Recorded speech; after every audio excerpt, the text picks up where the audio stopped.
Hello, everyone. My name is Jenna Corcoran. I am a licensed marriage and family therapy associate, and I work for Still Point Consultants. And I am here today to talk about process. And when I think about process, I think about life in general. I mean, we have processes in nature, processes within our own selves. And some of these processes that we go through and these transformations can be really, really exciting for us, like planning a wedding or finding out that you're going to have a baby. And then there's some processes that we find out about that are just heartbreaking to us, like finding out about the death of a loved one. And what we've realized at Still Point in putting together this resource page is that within any transformation in our lives, whether the ones we're excited about or the ones that are heartbreaking to us, there is always a process of loss. And where there is loss, there is grieving. And that is really what we're going to be talking with you about over the next several minutes. We have developed a resource called the Loss Cycle. This diagram is a combination of content encompassed in grief theory, and imagery is credited to Emily Fries, LMFT of New Beginnings Counseling Group.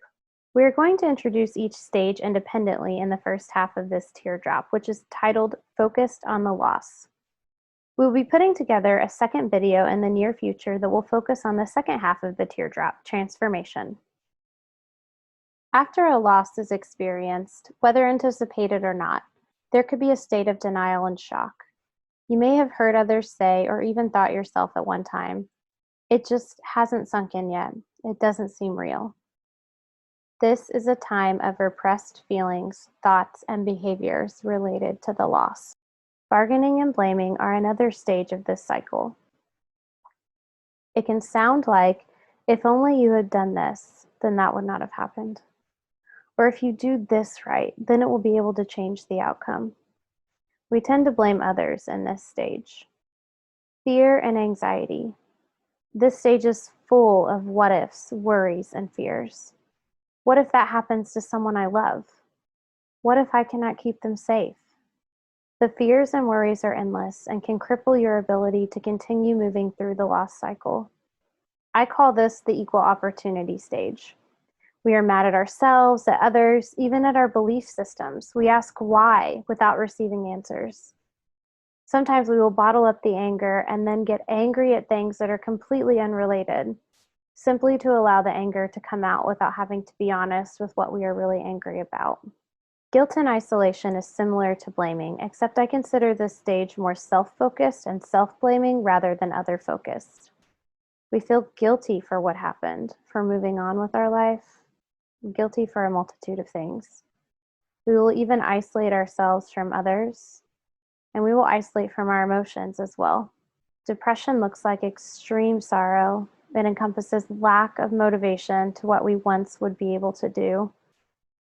There is a high potential for negative coping mechanisms to take effect if we're not careful, and some of those could include using drugs or alcohol to dull or numb the pain, overeating, and other forms of unhelpful escapes.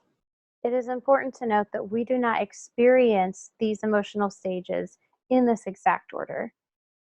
As unique humans, we will each experience these stages differently at different times and sometimes even concurrently. It is also important to note that grief that comes with loss is not bound to a set time frame. Lastly, if you are grieving, I invite you to meet yourself where you are and find the support you need to work through the loss.